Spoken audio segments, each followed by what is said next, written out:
Mira, sin lugar a dudas, yo hoy decía que algo de la vitalidad que sostiene a nuestro movimiento sindical tiene que ver con que no solo tenemos la superestructura, sino que tiene formas de democracia directa que le han dado gran dinámica, y además han sido las que siempre han estado muy en tensión con la superestructura.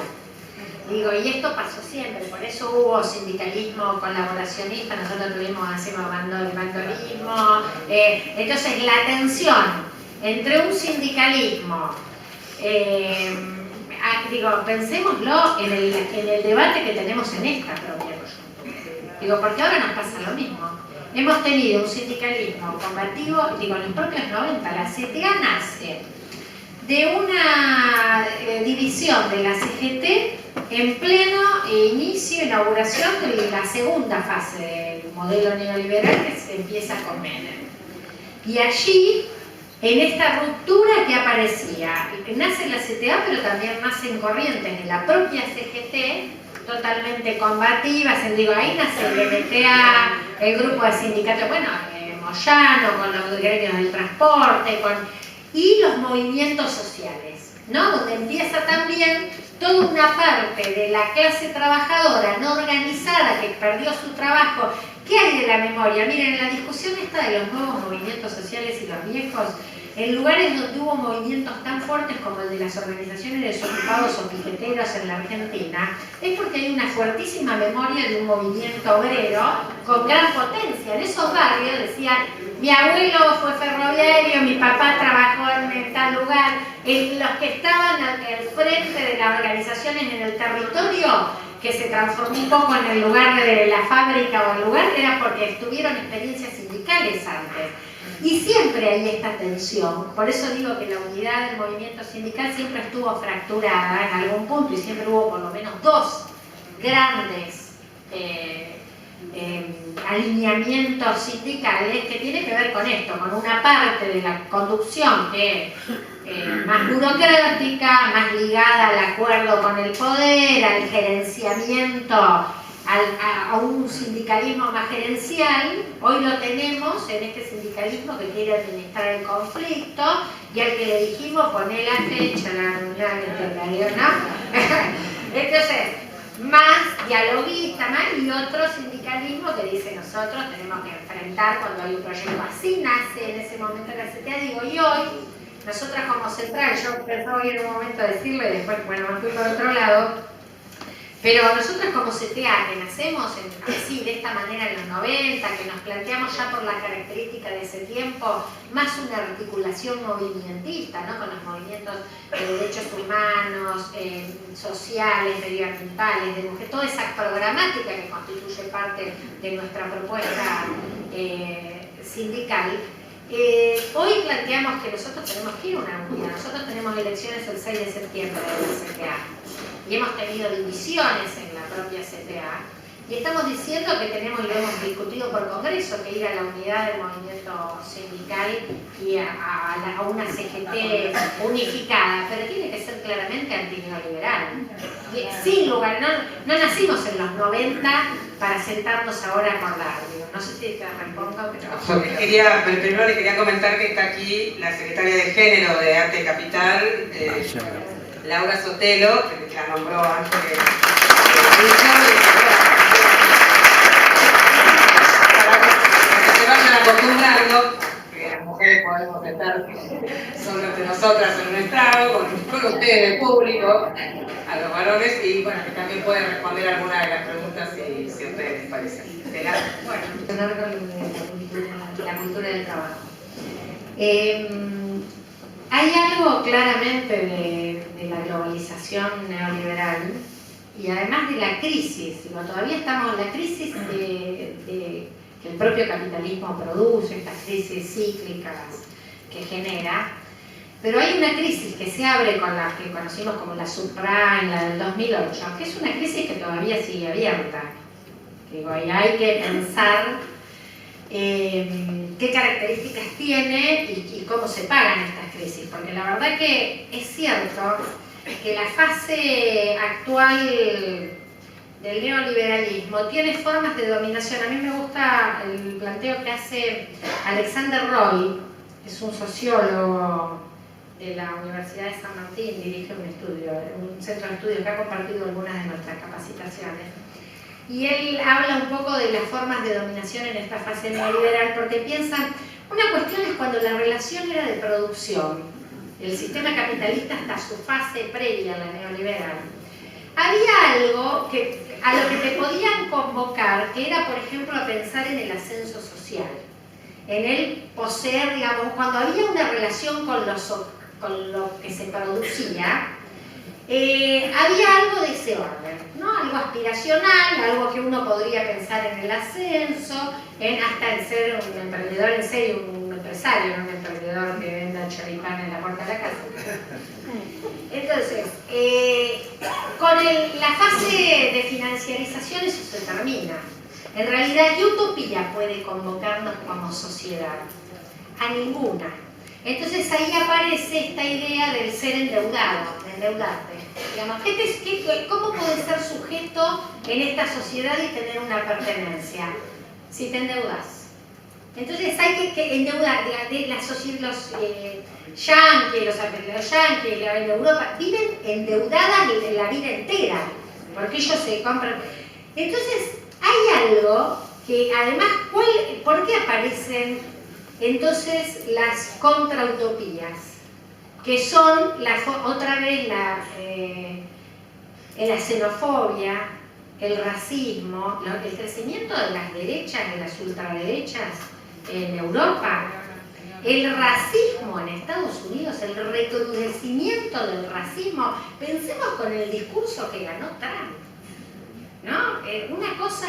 Entonces ahí hay algo del orden de cómo se construye sentido para el conjunto y cómo lleva al éxito de este proyecto de dominación que para mí va a formas de fascistización de la sociedad. Semejantes niveles de concentración del poder. Nosotros tenemos corporaciones que son mucho más que muchos estados, ¿no? El otro día escuchaba que comentaba Heller que habían dicho que Facebook era, por este tema de que ahora están migrando a otras formas de comunicación, había perdido 112.000 millones de dólares en un día. Ustedes imagínense, eso existe, 112.000 millones de dólares perdidos en un día. Es todo mentira, es todo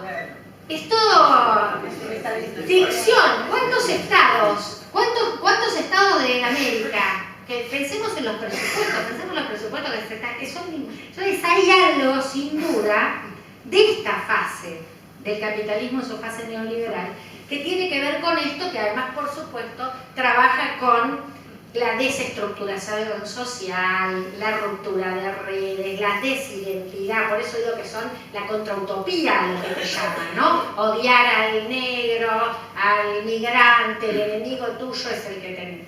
Y creo que, ¿por qué ahora es la vuelta hacia América? Porque particularmente el sur y esta parte del sur produjo, con la experiencia de los gobiernos populares de la región, con estos populismos, como dicen, con mala cara, produjo un fenómeno de construcción de alternativas propias. Fíjense que es la época que por primera vez aparece, no solo que se escriben en procesos de neodesarrollismo, de discusión del Estado, del papel del Estado en estos gobiernos, de los recursos, de la articulación. No llegamos a hacer todo lo posible, pero se pensó la integración desde el anillo energético, el Banco del Sur, digamos, un proceso de integración política, económica, social y cultural. Se había empezado a plantear que debíamos hacer escuelas bilingües, aprender portugués, brasileño y español en nuestras escuelas y en las escuelas de ellos. Digo, es la primera vez que aparece. Por eso estos populismos son una amenaza a la fase que además se inscribe en la amenaza más global que tiene de la disputa de los Estados Unidos con China.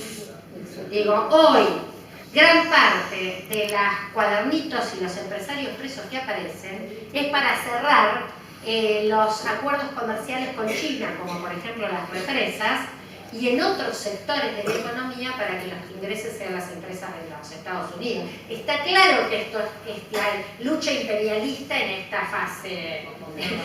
fase actual del neoliberalismo.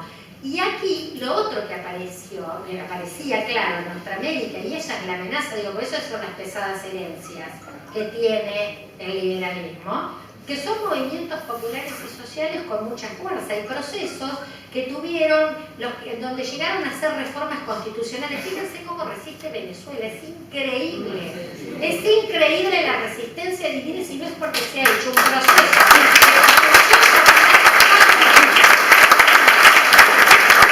Y ellos, Venezuela como Bolivia, construyeron nuevas constituciones, incluyeron la pluriculturalidad, ¿no? Y ahí aparece esto que yo decía siempre, ¿no? Empezaron a mirarse que nuestra América debe mirar una relación, ¿no? A nuestra América india, negra, obrera, mujer. ¿Quiénes son los presidentes y las presidentas de los procesos populares de la región? Bueno, estamos en un repliegue, pero a mí me parece que si no hacemos las cosas tan mal, esta fase de repliegue no va a ser tan larga. No va a ser tan larga.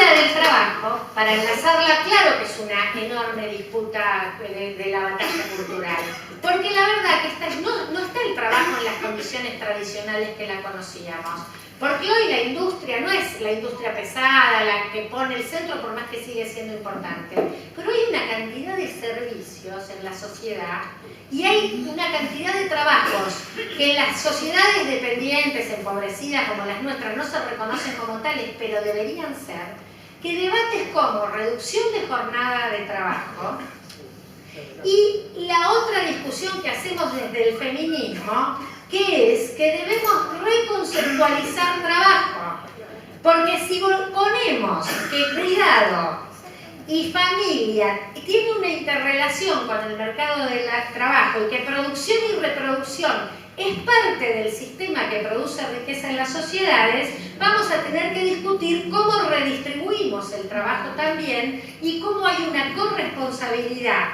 del Estado social, pero también en la redistribución familiar de las tareas del cuidado, que debe repensarse. Claro, estamos en luchas de defensiva. Las únicas que nos animamos a pelear por un poco más de derechos somos las mujeres, perdonen.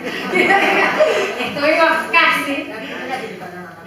Pero hicimos el primer paro, se lo hicimos las mujeres, y el paro internacional de las mujeres tiene ese contenido, el de decir, les paramos el mundo, este mundo sin nosotras va a ser mucho peor, pero además se los paramos porque también discutimos todo el trabajo familiar, comunitario y social que centralmente hacemos las mujeres, invisible, no remunerado, y que está en la base estructural de nuestra desigualdad.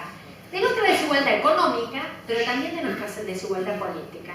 Porque tenemos que, para participar y ser dirigentes sindicales o ser dirigentes políticas, terminamos siendo nosotras las que tenemos que conciliar ese trabajo. Y eso es doble, triple jornada. Y acá, para ir a la última pregunta, entonces digo, por ahí pasa la cultura del trabajo. Pasa porque fortalezcamos estas agendas, que para mí son imprescindibles cuando nutrimos qué reivindicaciones tenemos. Porque hay cada vez más trabajo en la sociedad, no es que hay menos trabajo. El problema es cómo se distribuye ese trabajo y el problema es cómo se remunera y en qué condiciones se ejerce ese trabajo. Y el trotskismo creo que crece. Yo creo que hay dos fenómenos. Hay uno que lo dejo para pensar con ustedes. Pero fíjense que en el periodo del neoliberalismo de los 90 también fue un momento de expansión del trotskismo. Ahí donde creció muchísimo el MAS, el MST, ¿no? En los procesos de mucho ataque a la organización política, las expresiones más extremas, ¿no? más izquierdizadas, tienen crecimiento. Y ahí hay algo que por ahí también nos ha faltado en el proyecto nacional y popular, que es discutir mucho más decididamente una estrategia política de acción sindical. Y a mí me parece que eso es algo ineludible, porque la presencia en los lugares de base, la militancia, ¿no? Me parece que eso es muy importante y es algo que es ineludible, porque no podemos dejarle, porque ese es un proyecto de derrota, compañeros. Ese discurso es un discurso muy bonito, que siempre la tienen clara, pero nos lleva a un proyecto de derrota porque no tienen un proyecto que sea más que para el 2%, por más que lleguen a sacar el 8%. Y en cambio nosotros tenemos un proyecto de mayorías, y que quiere ser gobierno y que quiere con un proyecto de poder transformar la sociedad. Entonces, ahí, al ir a la democracia de base, también tenemos que ir y discutir claramente el sindicalismo nacional y popular. Hola, Laura.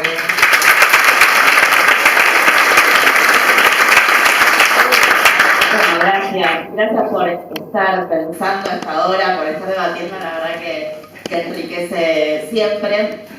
Y tal vez me repito, porque nosotras venimos de un largo recorrido, venimos transitando juntas, así que agregar algunas cuestiones. En cuanto al trotskismo, claramente no hay respuestas, no hay una respuesta acabada, pero digo, yo creo que en contextos de crisis avanza en nuestras organizaciones de base, pero están siempre, porque en sus axiomas, porque encima son axiomas, tienen el dogma y el plan programático meterse en los sindicatos.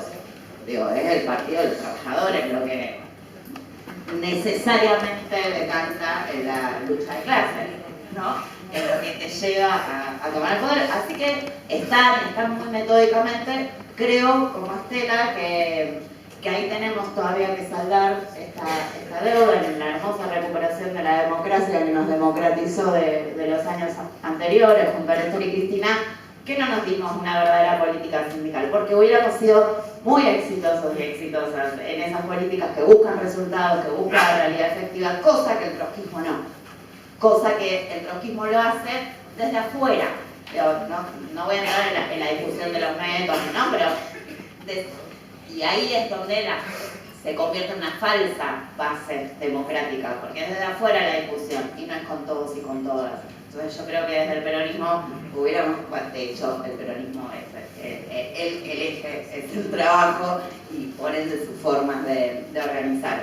Me parece que lo que viene es seguir fortaleciendo más en una etapa de plan sistemático de término del trabajo, necesitan debilitar a las organizaciones sindicales, creo que pasa por ahí la defensa con uñas y dientes y seguir creciendo. Y una apuesta es muy difícil. Cuando asumimos en Antecapital decíamos cómo vamos a metabolizar despidos masivos, cómo lo metabolizamos en el cuerpo. No hay manera que no te quiebres, que uno llegue a la noche y recuerda la cara de cada uno de los compañeros y compañeras, y es muy difícil, pero el objetivo es trascender. El objetivo es quedarnos con las organizaciones sindicales para poder volver.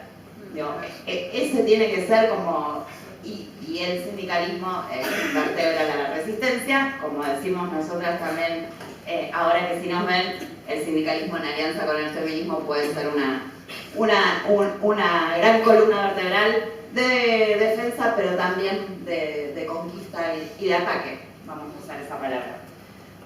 Agregar a la otra discusión que me parece interesantísima. Primero que en general no nos damos esas discusiones, ¿no? Como en las coyunturas tan agitadas, es muy difícil que las organizaciones paremos y digamos cuál es la cultura del trabajo hoy. Entonces, saludo que nos estemos preguntando eso. Y también en esta línea de lo que planteaba Estela, que con este nuevo modo de acumular la riqueza en esta nueva fase del capital, que por supuesto tenemos como un montón de resonancia a otros años, digo, que justamente no es nuevo, ¿no? Como discutir que no es nuevo. De hecho, nos quieren retrotraer a una etapa preperonista, ¿no? Entonces, ahí lo novedoso habría que discutirlo. Pero sí que hay que pensar en esta fase del capital, cuáles son esos modos de acumular, y ahí viene toda esta terrible embestida contra los sentidos que nos construyen identidad, la famosa posverdad. No, incluso no valen los sentidos, no valen, o sea, porque estamos con un gobierno que ganó por el voto popular, pero cada paso que da es ilegal. Entonces no vale el sentido, no vale la verdad, no vale la mentira. Es ilegal en nombre de la legalidad y eso está a la vista. Y bueno, justamente es la deconstrucción del sentido, construyendo un sentido común que no ve, digamos, que justamente no tiene un hilado de lo colectivo y lo posible de las vidas dignas como meta y esta cuestión del progreso. Y ahí lo que me parece que es fuerte para pensar, yo no sé si es que, yo no estoy tan de acuerdo con que hay trabajo. Por supuesto, hay proyectos que pueden habilitar que exista el trabajo como el motor de los pueblos. Ahora, si hay algo que sucede en el mundo en esta fase del capitalismo, es que escasea el trabajo. Que justamente en esta acumulación desde el sistema financiero, bueno, de mínima las formas clásicas del trabajo, en sus modos productivos, están trastocados. Esto, por supuesto, lo vimos en los 90 con el despliegue de servicios, etcétera, etcétera. Pero además escasea. Entonces ahí no solo escasea y somos la gran masa de desocupados y desocupadas, sino que lo que hay también es posible que sea en sus peores formas, en sus formas más atomizadas, en sus formas más fragmentadas, y ahí es donde hay algo que está en cuestión, que es cómo nos nucleamos si terminamos siendo fragmentos. Bueno, entonces sí, hay que preguntarse fuerte, ¿cuál es la cultura del trabajo? ¿Cuáles son los trabajos necesarios para la vida? Que acá entra esa otra tarea de la reproducción que mueve a la producción, pero bueno, hay una tensión que yo creo que no está resuelta y que el feminismo viene a hacer este aporte a la clase, porque cuando todo se está cayendo, ¿no? Cuando justamente somos átomos, somos fragmentos, no hay posibilidad de un sueño tan básico como tener la vida digna y poder trabajar. Bueno, ahí nosotras venimos a cuestionar toda esa esclavitud, porque el trabajo gratis que nosotras hacemos tiene modo esclavo. Y al cuestionar eso, cuestionamos todos esos otros modos. Entonces aparecemos como este factor transversal a todas las clases, intergeneracional, como lo vimos con estas jornadas históricas y todo este proceso, a convidar que podamos pensar más profundos estos sistemas económicos, estas culturas del trabajo, cuáles son los trabajos, cómo definimos, y pensar profundamente en una emancipación, ¿no? En esta desigualdad estructural. Dejamos algunas preguntitas. Sí, ahí lo dejo.